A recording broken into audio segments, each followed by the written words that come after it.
പാർവതി തിരുവോത്ത് പ്രധാന വേഷത്തിലെത്തുന്ന ചിത്രം പ്രഥമ ദൃഷ്ട്യാ കുറ്റക്കാർ ടൈറ്റിൽ പോസ്റ്റ് അണിയറ പ്രവർത്തകർ പുറത്തുവിട്ടു. അർജുൻ സിൽവ നിർമ്മിച്ച് ഷഹദ് സംവിധാനം ചെയ്യുന്ന ചിത്രമാണിത്. ഒരു പോലീസ് സ്റ്റേഷന്റെ പശ്ചാത്തലത്തിൽ ഒരുങ്ങുന്ന ത്രില്ലർ സിനിമയിൽ വിജയരാഘവൻ, സിദ്ധാർത്ഥ് ഭരതൻ, ഉണ്ണിമായ, അസീസ് നെടുമങ്ങാട് തുടങ്ങിയവർക്കൊപ്പം തമിഴിലെയും പ്രശസ്ത താരങ്ങൾ ചിത്രത്തിലുണ്ടാവും. ഡിസംബറിൽ ചിത്രീകരണം ആരംഭിക്കുന്ന സിനിമയുടെ ലൊക്കേഷൻ കോട്ടയം, എറണാകുളം എന്നിവിടങ്ങളിലാണ്. പൃഥ്വിരാജ് നായകനായി സന്തോഷ് ശിവൻ സംവിധാനം ചെയ്ത് 2011 പുറത്തിറങ്ങിയ സിനിമയാണ് ഉറുമി. അക്കാലത്തെ ഏറ്റവും വലിയ ബഡ്ജറ്റിലായിരുന്നു സിനിമ നിർമ്മിച്ചത്.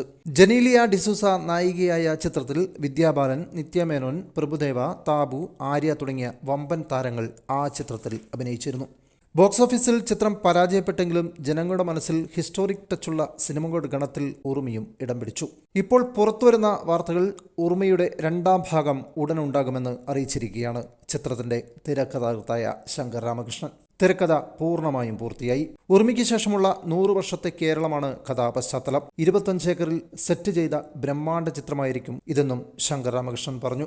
2ാം ഭാഗം വരുമ്പോൾ എന്തൊക്കെ മാറ്റങ്ങളാണ് ഈ ചിത്രത്തിലുണ്ടാകുക എന്നതാണ് ആരാധകർ ഏറെ ഉറ്റുനോക്കുന്നത്. മറ്റൊരു വീഡിയോയുമായി വീണ്ടും വരാം. പുതുപുത്തൻ സിനിമാ വാർത്തകൾക്കായി ഈ ചാനൽ സബ്സ്ക്രൈബ് ചെയ്യുമല്ലോ.